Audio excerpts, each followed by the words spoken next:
Donations from the dead, that's the question tonight. Baltimore City State's Attorney and our City Council President, they are answering some questions on campaign contributions from a late relative. WJZ Live at 5 for you. Paul Gessler explaining Nick and Marilyn Mosby. Paul, they say this is just a simple oversight. Tell us more.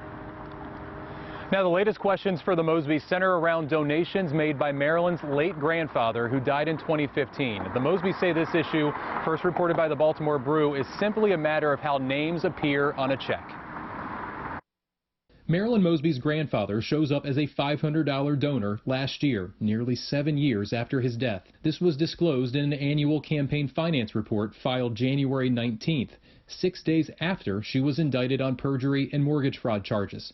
Her grandfather also named as a donor after his death to Nick Mosby in 2017.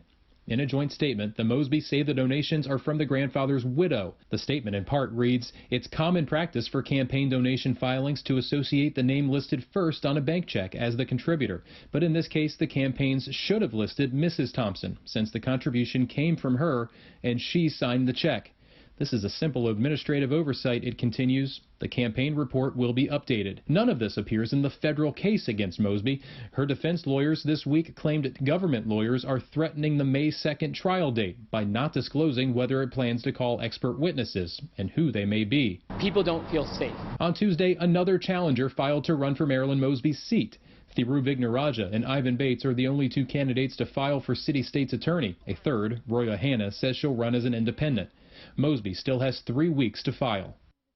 A teleconference between federal prosecutors and Marilyn Mosby's legal team is scheduled for next Wednesday afternoon.